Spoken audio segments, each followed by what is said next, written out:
MSW Media. Thanks to Athletic Greens for supporting the Daily Beans. I take AG1 by Athletic Greens literally every day. If you're looking for a simpler and cost-effective supplement routine, Athletic Greens is going to give you a free 1-year supply of vitamin D and 5 free travel packs with your first purchase. Go to athleticgreens.com/dailybeans. News with swearing. Daily Beans, Daily Beans.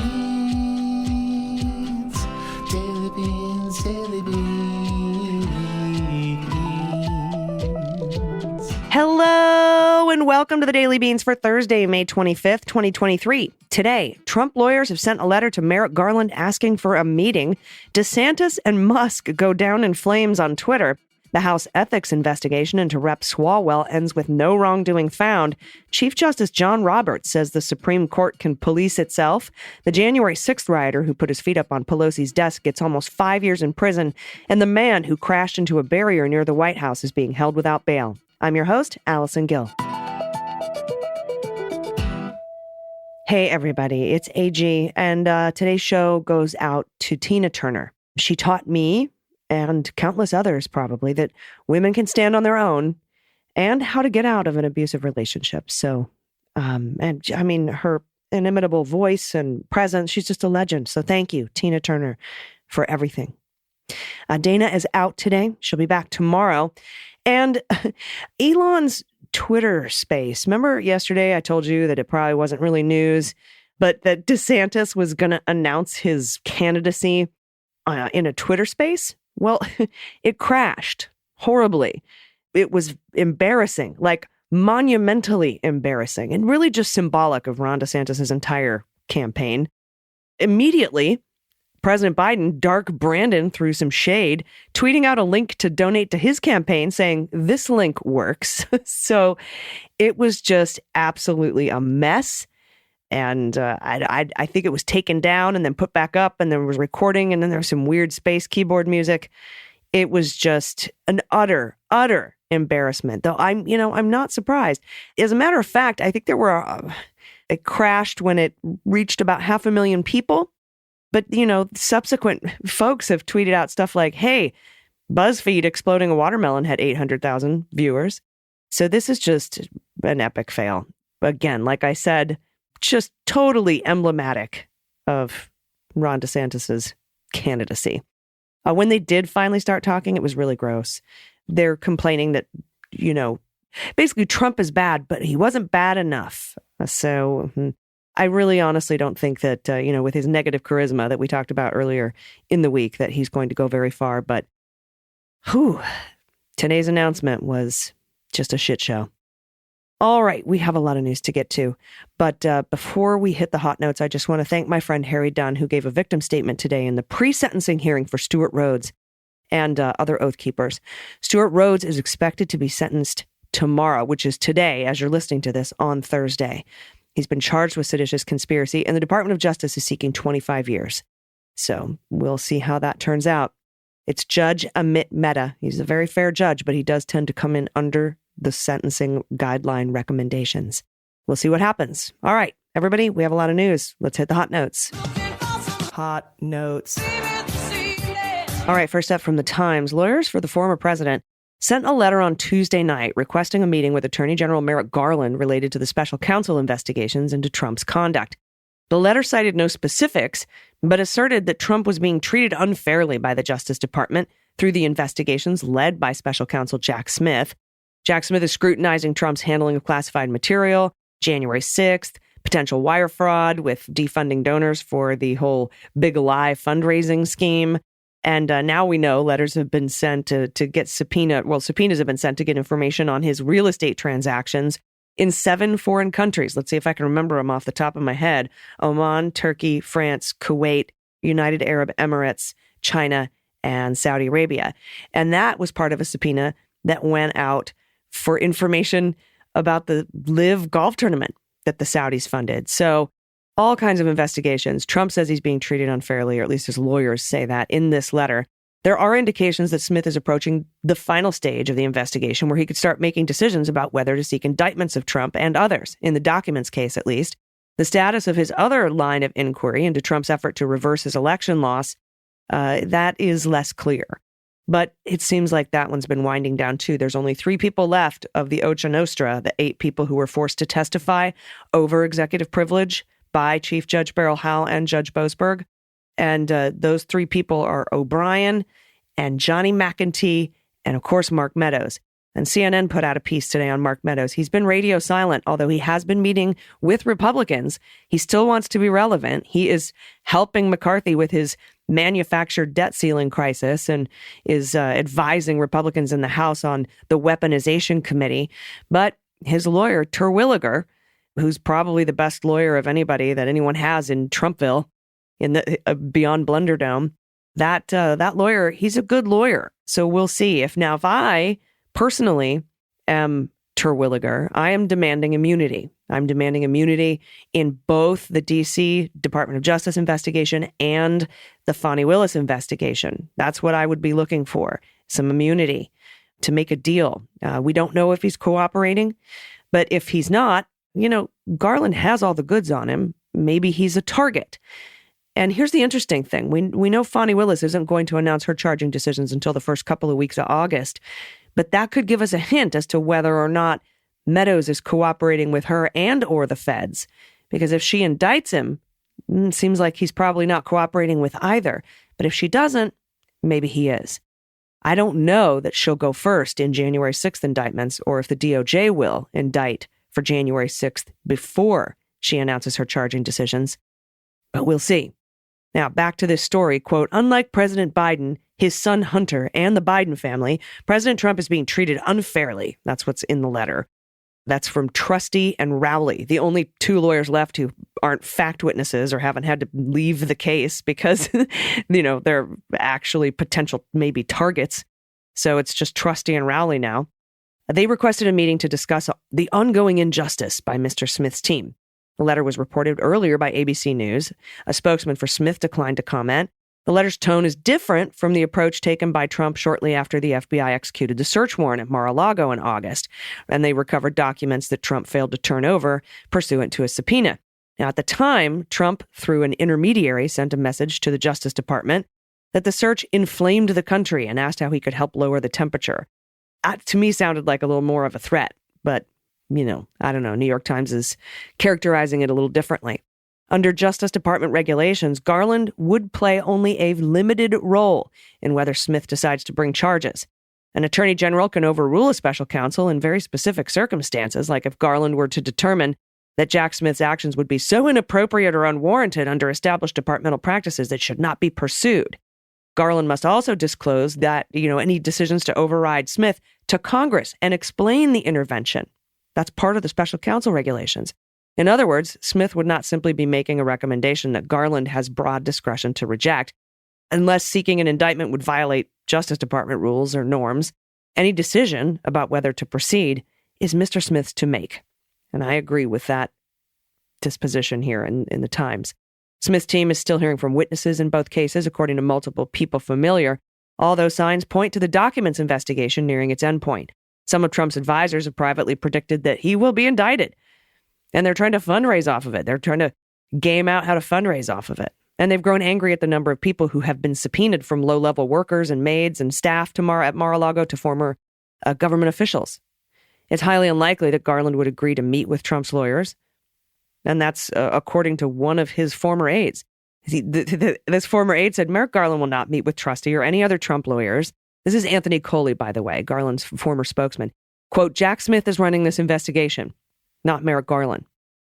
And I'm going to talk about this letter with Andy McCabe on the next episode of the Jack podcast, though we did talk about this kind of letter on the current episode. If you've listened to it, you'll know that. Andy himself had lawyers reach out for a similar meeting when Barr was Attorney General, and Barr's DOJ was trying and failing to indict him. So Andy has a lot of insight into this kind of thing. So please listen to the Jack podcast, and you can catch my new videos. I break all this down on TikTok and now Instagram, both at Mueller, She Wrote. Follow me there, please. I'm trying to sort of wean myself, titrate down off Twitter. Also from NBC News, the Arkansas man who was photographed on January 6th with his feet on Pelosi's desk was sentenced Wednesday to 4.5 years in prison. Federal prosecutors asked the judge to sentence Richard Bigot Barnett to more than 7 years for his actions before, during, and after the riot at the Capitol. The probation office came back with a 54-month recommendation. DOJ wanted 7 years, and he got 54 months. He got what the probation office recommended. They noted in a court filing that a picture of a smiling Barnett laughing in Pelosi's office became one of the best-known images of that day, symbolizing the rioters having wrestled control of both the hollowed space and the political process from the nation's elected leaders. Barnett's lawyers argued he shouldn't get more than 6 months. Quote, Barnett is a 63-year-old retired firefighter and bull rider from rural Arkansas who came to D.C. for his very first time to peacefully protest and was unfortunately caught up in the events that turned an ordinary Wednesday into what will forever be known as January 6th. That's what his lawyers said. District Court Judge Christopher Cooper disagreed and gave him 54 months. Barnett was convicted in January on 8 charges stemming from the Capitol attack, including theft of government property, entering and remaining in a restricted building on grounds with a deadly or dangerous weapon. In addition to the stun device, Barrett armed himself with a 10-pound steel pole, prosecutors said. Barnett became widely known as a symbol of the riot when he was photographed reclining in the chair, and he had a stun device tucked in his pants. Before he left Pelosi's office, he took an envelope that he later displayed for cameras outside the Capitol. He also acknowledged leaving what he later called a nasty note for Speaker Pelosi. It read, Nancy Bigot was here, and ended with a sexist expletive to refer to Pelosi. Barnett expressed remorse for his actions when he took the witness stand in his own defense. I shouldn't have put my feet on the desk. That's his expression of remorse. At the time, I thought it was funny, but after reflection, it seems crass. After he was convicted, however, he maintained he was the victim. He was a victim of political persecution and said the jury that convicted him was not a jury of his peers. Prosecutors pushed back on Barnett's claims that he'd been unintentionally swept up by the crowd during the riot and said in court filings that the evidence was clear. Barnett had come to D.C. that day looking for a fight. Quote, Barnett was aware of the significance of January 6th. He believed the United States was taken over by communists, especially if Biden became president, and was prepared to, quote, do whatever it takes, including occupying the Capitol to prevent that from happening. He prepared for that violence by arming himself with a stun device and a 10-pound steel pole, both capable of inflicting serious bodily injury. And then he traveled to D.C. with those weapons. The filing continued, noting that he only left the Capitol after he was hit by chemical spray and then bragged about it to reporters. After his arrest, quote, Barnett sought to profit from his notoriety, including by selling autographed photos of himself in Pelosi's office. They added he's continued tweeting disinformation and conspiracy theories about January 6th since his conviction. They said those statements show he is without remorse and would readily engage in similar conduct in the future. Almost 5 years, buddy. And from Robert Barnes at the Post, Chief Justice John Roberts said Tuesday he was confident the Supreme Court can convince the public that it adheres to the highest standards of conduct. No. Accepting an award at the American Law Institute, Roberts did not directly comment on the current controversies that have surrounded the court's members and their financial disclosures or the mounting congressional pressure for a specific code of conduct for the Supreme Court. But he said the disturbances outside the court have not affected the 9 justices. Inside the court, there's cause for optimism. Then he added, I want to assure people I'm committed to making certain that we as a court adhere to the highest standards of conduct.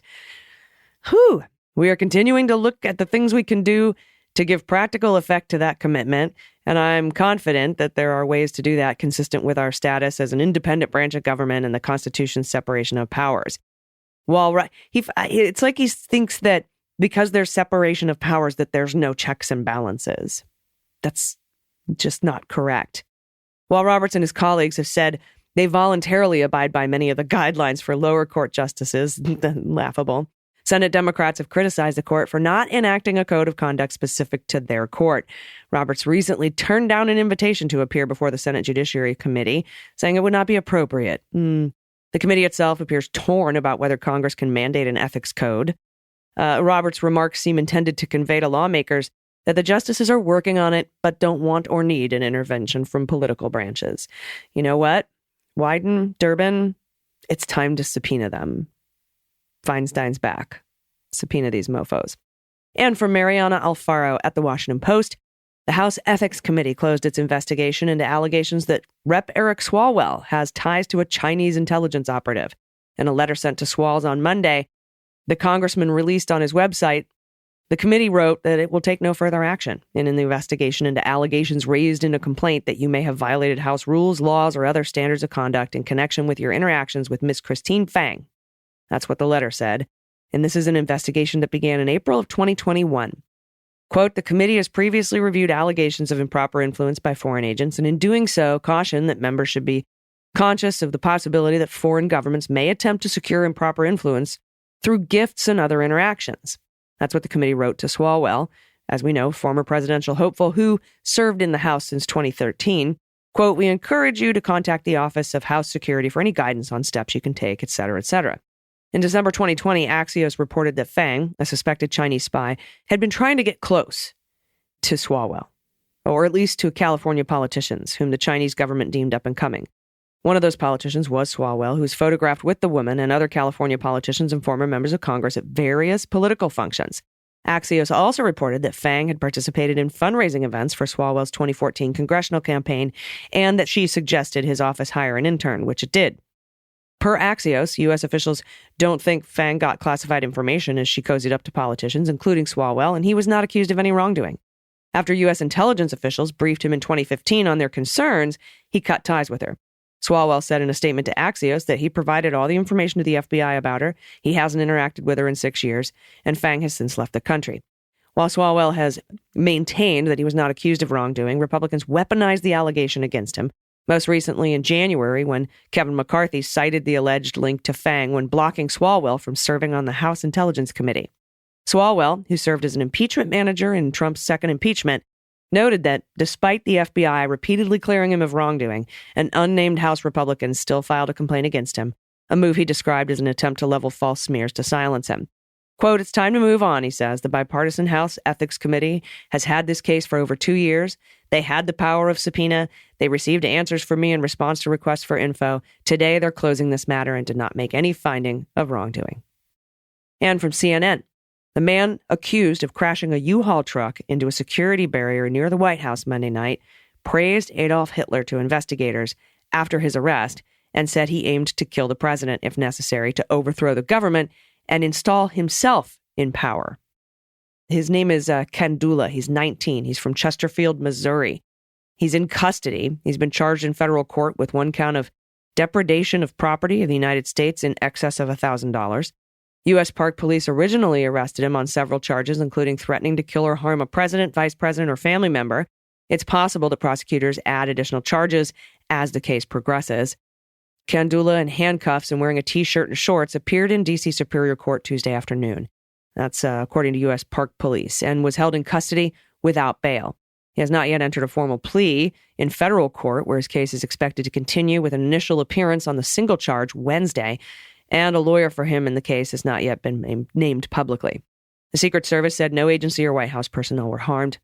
The truck, which carried a Nazi flag among other items, crashed into security barriers on the north side of Lafayette Square at 16th Street, right there where the St. John's Episcopal is, and Black Lives Matter Plaza. A preliminary investigation revealed the driver may have intentionally struck the barrier. Kandula made threatening comments regarding the White House at the scene, including that he wanted to kidnap and harm Joe Biden, and that's according to law enforcement. Authorities are considering the role mental health may have played in this incident, according to one source. In court documents unsealed Tuesday, investigators said that U.S. Park Police officers saw him drive up on the sidewalk and into the metal barriers, sending several pedestrians running. After the crash, he allegedly removed the flag from a black backpack he was carrying. In an interview after the arrest, investigators asked him about the Nazi flag, and the 19-year-old said he bought the flag because Nazis have a great history, adding he admires their authoritarian nature, eugenics, and their one world order. That's according to court documents. Investigators wrote, when asked if he looked up to any leaders, he answered Hitler because he was a strong leader. Kandula told officers he had been planning the attack for 6 months and had flown to Washington from St. Louis earlier that evening. Prosecutors said Kandula also told officers he aimed to, quote, get to the White House, seize power, and be put in charge of the nation. And he was prepared to kill the president if that's what I have to do, and I would hurt anyone that would stand in my way, unquote. All right, and one last thing before the break, I thought you might like to listen to Marjorie Taylor Greene getting laughed at in Congress today.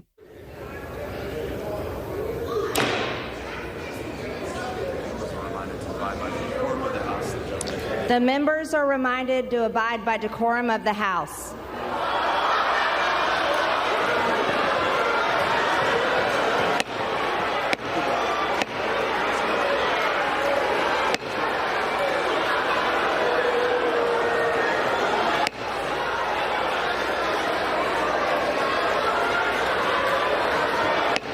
The House will be in order.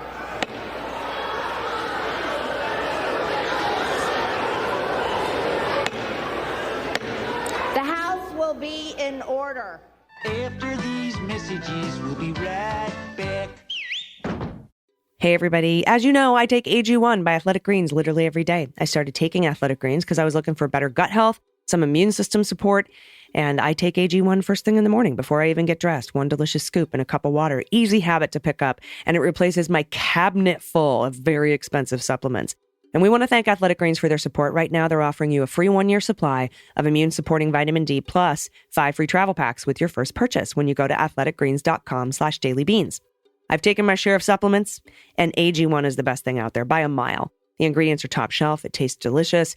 I've been hooked since day one. And guess what? Almost immediately, I began noticing improvements. My digestion is better now. My hair and skin feel healthier. Even my sleep has improved. AG1 is really on another level. The cornerstone of my health plan is AG1 by Athletic Greens. It's just 1 scoop of powder. So if you're looking for a simpler and cost-effective supplement routine, Athletic Greens is going to give you a free 1-year supply of vitamin D and 5 free travel packs with your first purchase. Just go to athleticgreens.com/dailybeans. That's athleticgreens.com/dailybeans. Check it out. Everybody, welcome back. It's time for the good news. Who likes good news, everyone? Then good news, everyone.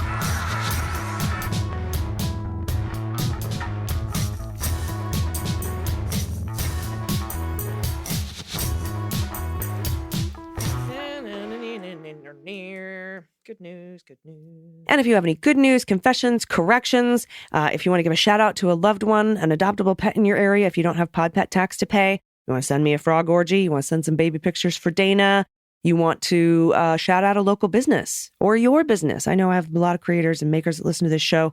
Anything you want to send us at all, please do so at dailybeanspod.com and click on contact. All right, first up from Mike. I'm not proud of this, but I know the proper pronunciation of Tim Parlatore because a close family member was briefly a part of his firm. You won't see that on their LinkedIn, by the way. It's Parlatore. The 4th symbol rhymes with day. Parlatore.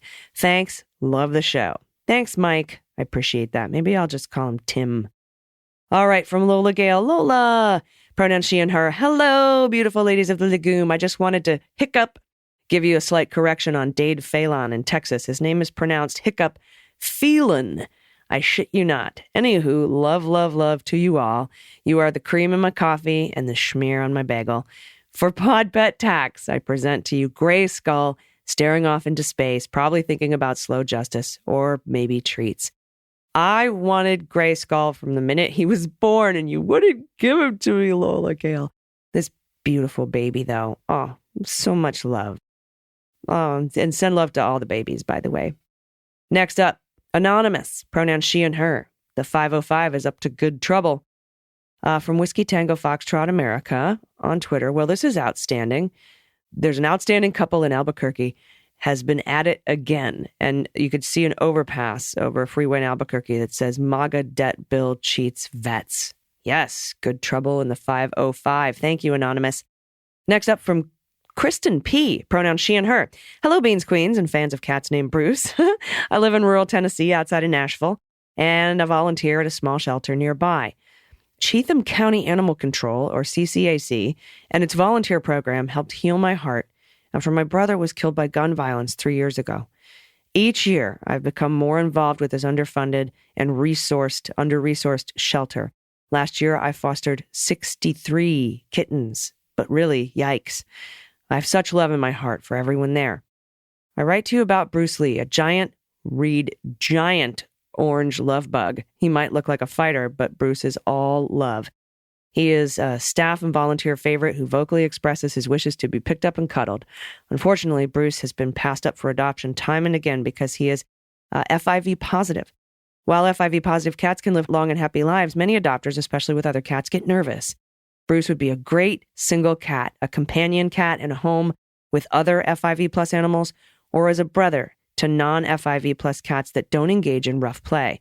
Honestly, I can't imagine anyone who wouldn't love him and his snuggles.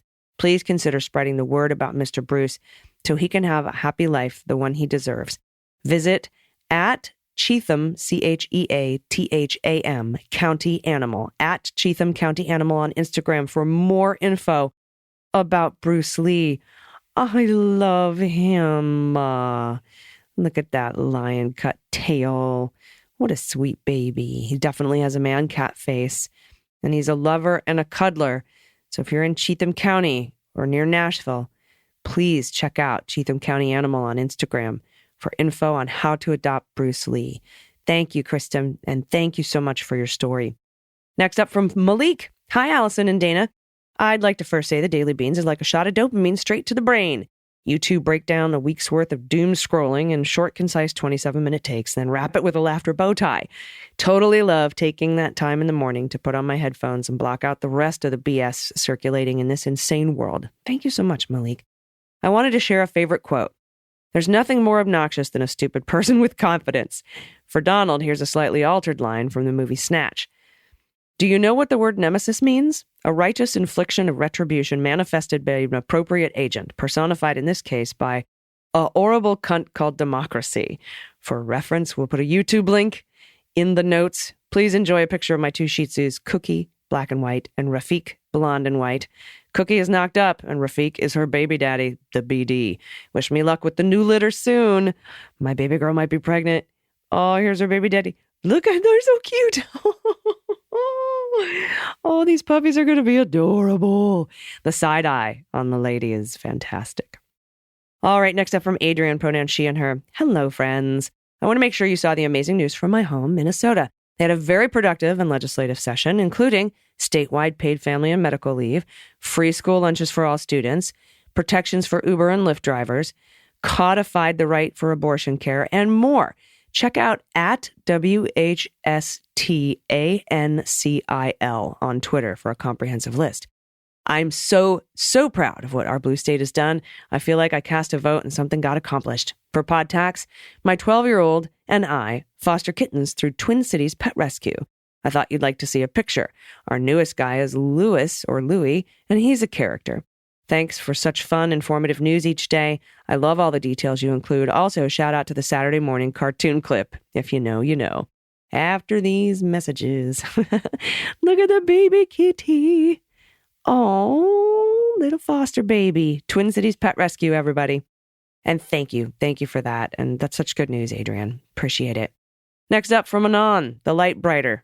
Oh, last Wednesday morning, I was packing up my bits and bobs to take to Officer and a Gentleman's House for hump day. I was rather chuffed to hear AG read my confession in almost the same exact voice as my internal monologue. All y'all fuckers can have a Morgan Freeman or Sam Jackson. I'll take AG for my narrator. Oh, that's very touching.